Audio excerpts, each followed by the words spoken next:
Nous voilà arrivés à la dernière partie de luth, et je ne vais pas m'arrêter sur chaque motif de cette partie, puisque tous les matériaux qui sont utilisés ici sont du matériau que on a déjà entendu à d'autres moments du poème symphonique. Vous les connaissez tous, ces motifs, tous les thèmes. Vous savez comment est caractérisé le moi, comment est caractérisé le non-moi.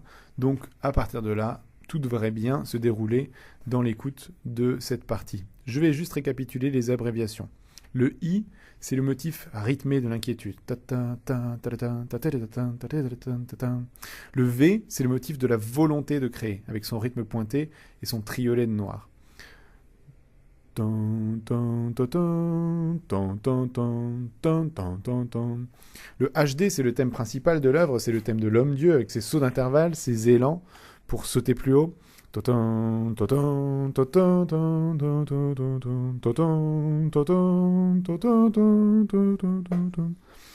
On a ensuite le thème HD1, la première esquisse du thème de l'homme-dieu.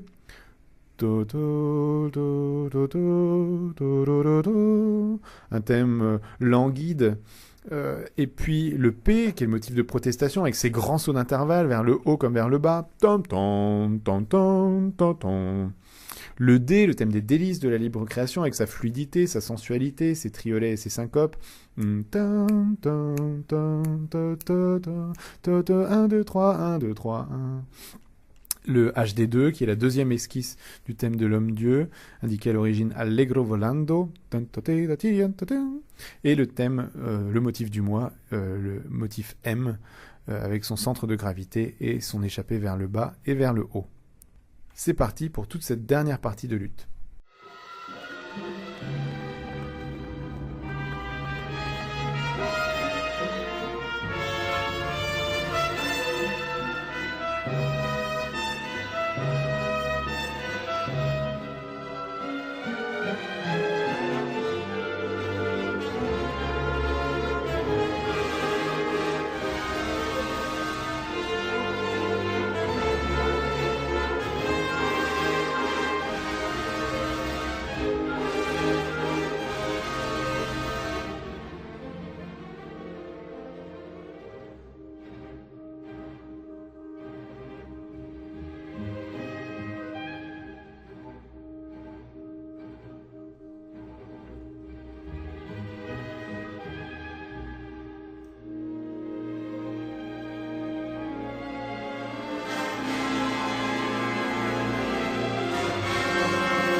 Et là, on sent que j'ai coupé au mauvais endroit parce qu'on est en plein crescendo pour atteindre le climax, le sommet de l'œuvre.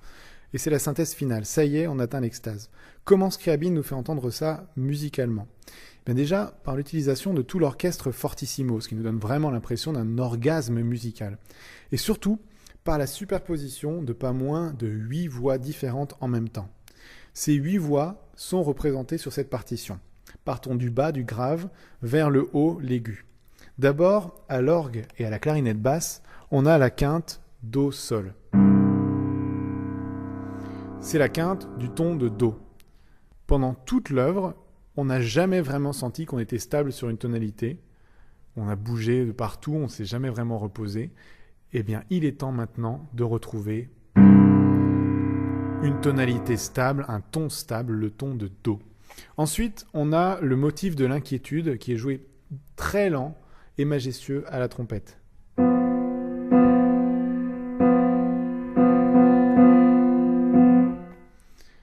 On a ensuite le thème de l'homme-dieu qui lui est aussi majestueux comme jamais au corps.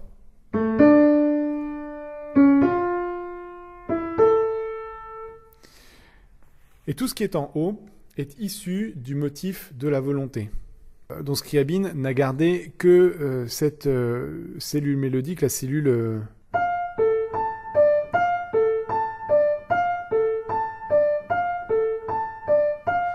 cellule qui devient un ostinato, c'est-à-dire qu'elle apparaît sans cesse et en boucle, mais ces intervalles qui étaient dissonants sont maintenant entendus de manière complètement consonante. Et en plus de cela, elle est présentée sur des rythmes très différents. Donc en noir au glockenspiel, comme je viens de le jouer, en triolet de noir à la trompette,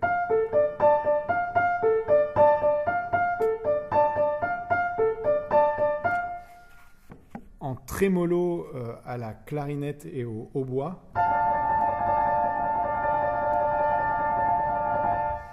et en croche à la flûte.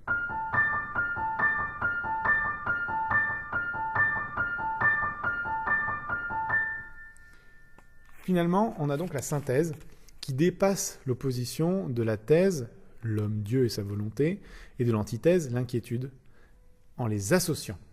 En d'autres termes, on atteint l'extase. Puis tout s'arrête. On repart pianissimo avec un grand crescendo vers un triple forté sur le thème de l'homme-dieu seul et triomphant dans l'extase en do majeur.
Après le poème de l'extase, Scriabine va continuer plus loin dans sa quête de l'absolu. Ça va se traduire en musique par une recherche d'un art total. On va retrouver cette idée dans son ultime pièce pour orchestre, Prométhée, ou le poème du feu. C'est une gigantesque œuvre qui mobilise, outre le grand orchestre, un piano, un chœur de femmes qui chantent des vocalises, et surtout un orgue de lumière qui projette, au rythme de l'évolution musicale, des faisceaux lumineux prédéterminés dans la partition. Et cette quête d'un absolu dans l'art, cette recherche d'un art total, elle aurait dû culminer dans ce qui aurait dû être le chef-d'œuvre de Scriabine, le mystère. Le mystère, c'est le plus incroyable des projets artistiques jamais imaginés. Scriabine prévoyait avec cette œuvre rien de moins que le sauvetage ultime de l'humanité. Non pas par l'expiation des péchés, comme on avait tenté auparavant de le faire dans les religions, mais bien évidemment par l'extase. Et le moyen d'y accéder, c'était une œuvre qui opérait la synthèse de tous les sens humains. Musique, chant, déclamation de poésie, danse, pantomime, diffusion de parfums, diffusion de couleurs. La représentation devait durer 7 jours, débuter par un concert de cloches suspendu au nuage, se dérouler dans un temple dans les contreforts indiens de l'Himalaya, qui aurait été construit exprès pour l'occasion et dont Scriabine a esquissé un plan. Cette œuvre gigantesque devait être précédée d'un acte préalable dont Scriabine n'a eu le temps d'écrire que le texte, d'une 30aine de pages, avant d'être rattrapé par la mort. Parce qu'à seulement 47 ans, Scriabine décède d'une simple piqûre de mouche charbonneuse sur la lèvre, et avec lui tout espoir de voir cette œuvre réalisée.